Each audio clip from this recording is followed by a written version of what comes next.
Hi guys, I'm just going to take a few questions based on our January transfer window today. Since there's only a couple of you here, I'm going to start right at the front with the lad right here.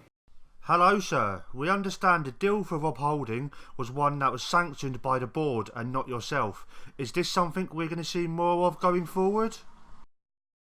The deal for Rob Holding was one that, he's a player that we've been monitoring for some time. He came available last year. Arsenal were asking for big money for him, way more than what we could afford. So I approached the board when he was decided that Arsenal didn't want to keep him anymore. Celtic were also looking at him, so I said, you know what, let's have a quick look at him. Can we afford him? And the board sanctioned a move straight off their own back. It's something that, if a player comes available in a similar situation before, I would like the board to do. We have a great relationship. They gave me money to spend after doing that. So, we've been able to put a strong window together. A big part of that is down to the board. To the man at the back. Hello there, Don. Segundo Volante Gaming here, and I'd like to pose a few questions about Rocky Bashiri. Now, you've brought him in as a rotation option, but with him only being 20, do you believe he has what it takes to break into the Rangers' first team, considering that he couldn't break into the Ostend team before you signed him? And also, he's known as being able to play as a centre-back, right-back and defensive midfielder. Which of these positions do you think he's best at? And do you plan on using him in any of those positions as a rotation option? Rocky's came in, he has had 8 appearances for Ostende and he's made another 24 on loan in the top pro league. When I watched him, I see a very similar player to Nikola Katic, big physical presence in the air. And that for me was the most important thing that we got. When Nicolo's not in the team, we lack that physical presence and particularly aerial presence at set pieces. So we needed someone to rotate with that. So yes, he will be in the team in that sense. Regards to his positions, I don't see him playing right back very often. He's not quite made up into terms of right back that I would want. I really like a right back that's better going forward than he is defending. Rocky is not that kind of guy. Holding mid is much more of a likely option.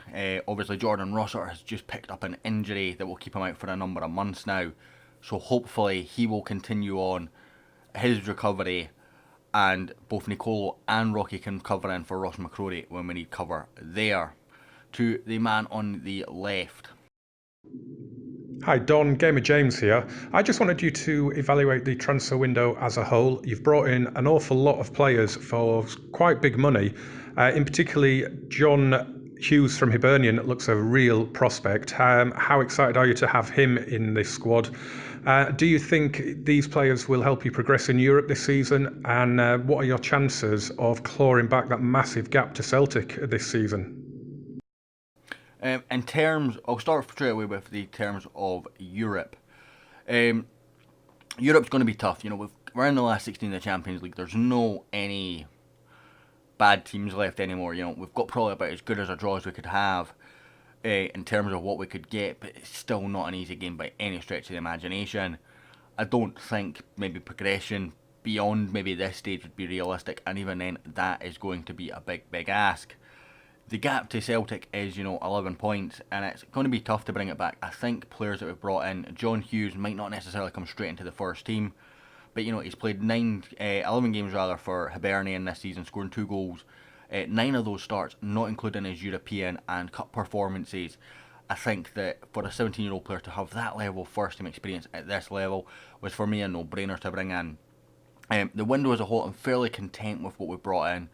There was a couple of targets we missed out on, unfortunately, but we did also bring Barry Mackay back to the club. Of course, he's a homegrown talent, which will help us in that European situation in the future. This year we struggled a big time because we couldn't meet the homegrown requirements, so bringing players like Barry Mackay back to the club while we're developing underneath is a big bonus in the meantime. Barry was done for a very cheap deal at £1.6 million, and he will add Stern back up, and hopefully we could be sell one for a profit in the future again if needs be. Thank you all guys for coming. I really appreciate the questions, and I will hopefully see you all in the next press conference in a much more natural setting, but this is a setting that's good enough for Walter Smith, then it's good enough for me. Hi guys, I'm back on Football Manager now. Thank you to Bad Jokes Gaming, Gamer James and Segundo Volante for sending in some questions just to try something a bit different, have a bit of fun and whatnot. So this is episode 18 of our Football Manager 2019 Let's Play. We're not going to have any gameplay today between the press conference bit and, you know, just going through and rounding up properly. It's going to be a fairly decent sized episode anyway, so I'll go through where we are currently in the league, what our current transfer situation is. It's obviously the 1st of February, and our games since the last episode, and where we're actually going to go next episode, because it's going to be another couple of games yet, I think. So, as you would have heard in a press conference, we bought Rob Holding in from Arsenal, £7 million. The board brought him in. I'd been monitoring him since pretty much the start of the save, knowing that Arsenal tend to sell him in a Football Manager, so I thought, you know what, I'll monitor him, see when he gets transfer listed. He got transfer listed in the summer by request, and they wanted 33 million for him. So I went, you know what, we're probably never going to get him. And then just in the lead up to January, one of my scout reports came through and said he's just been transfer listed, he's available for 7 million, he's keen to come. I clicked on it, Celtic were interested, and I went, you know what, we could probably get 7 million together in the transfer window, but the last thing I want is Celtic getting another one. All our sort of monitored players, you know, they picked up a fair few of them in the summer. So I said to the board, do you mind going and getting them? And he said, yeah, no problem, we agreed this would be a great sign-in.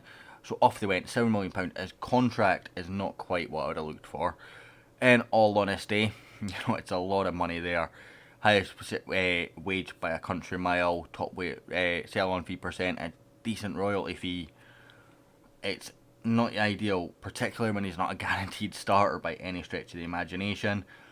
We brought in a few regens. I'm going to go through the regens last. We re-brought Barry Mackay to the club, 1.6 million from Swansea. He was unhappy. We had a homegrown issue. I was planning on selling Jamie Murphy. I was planning on selling Daniel Candeias. Daniel Candeias is out for the season, unfortunately, got an injury right before the January transfer window. His first game back from injury, and he gets injured. But we needed homegrown talent. You know, Barry Mackay can come in, rotate very comfortably with the people we've got as well, and offer that support that we need. Rocky Bashari, that I heard about as well. He is fairly similar to Nikola Katic, not quite as good yet. Got a bag load of potential. High jump and reach is what attracted me to him straight off the bat. You know, he's strong, decent physicals. Defensively he can improve. Technically and mentally he can improve. But the physicals are exactly what I want in a centre back. And we can really, you know, help him develop. We can get him game time. He's already had a game under his belt. Can't actually remember who he played, but he was involved in all the aerial stuff again, the same as Nicolo is. So that was an important kind of find for us, I thought. We also have Armin Dejerlek coming in. He's 1.1 million, another release clause triggered, same as Rocky Bashari was release clause triggered. He's an attacking midfielder as an advanced playmaker. I'm going to try and bring him back into the holding midfielder role, but 19 years old, Serbian. Has he actually played a lot for Partizan? 12 games last season, 10 games a couple of years ago.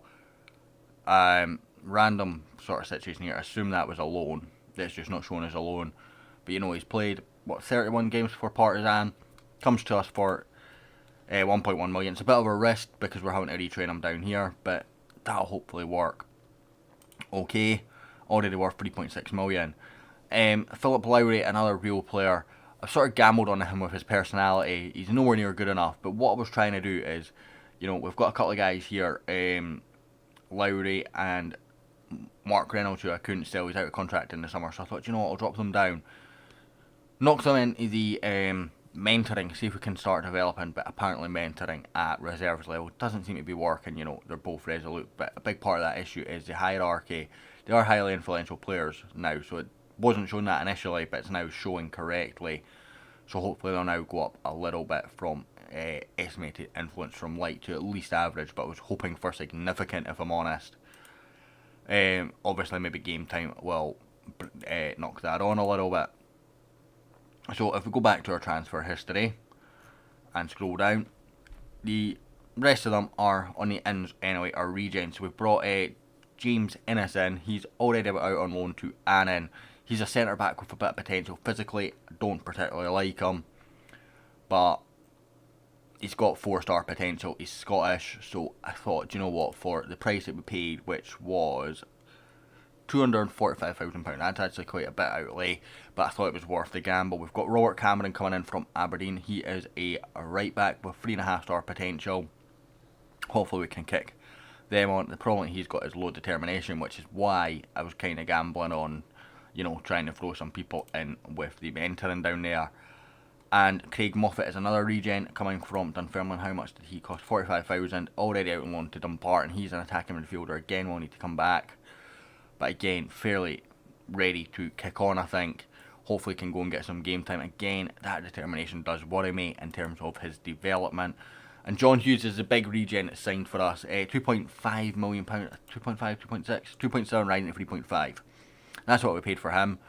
Already been a fairly active player at Hibs, got a very good personality on him, so I've got no doubt this guy can develop.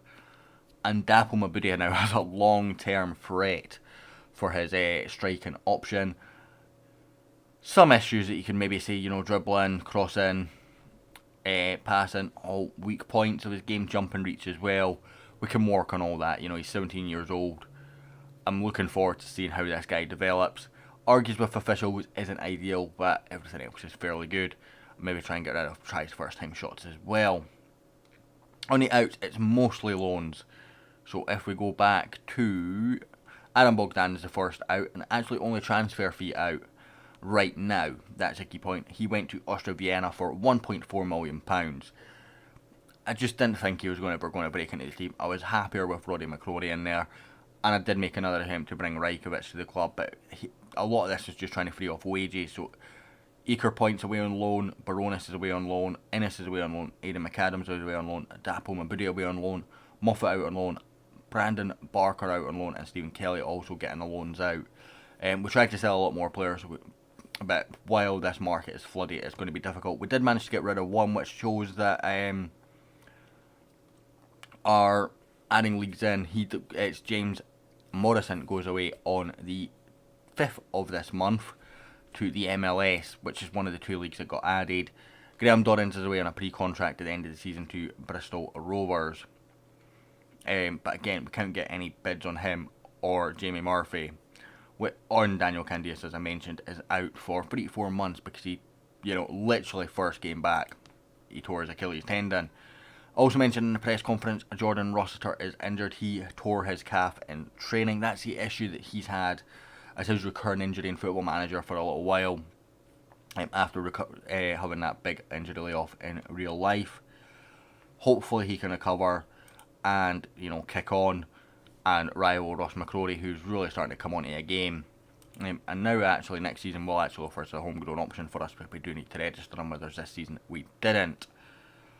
In terms of finances, we're looking okay, 50 million still in the bank. We still had 10 million of our transfer boosted budget remaining, so board are fairly happy with that. And I got the wage budget increased as well when it was clear that I couldn't sell players. I requested the board to do that. They did so without question.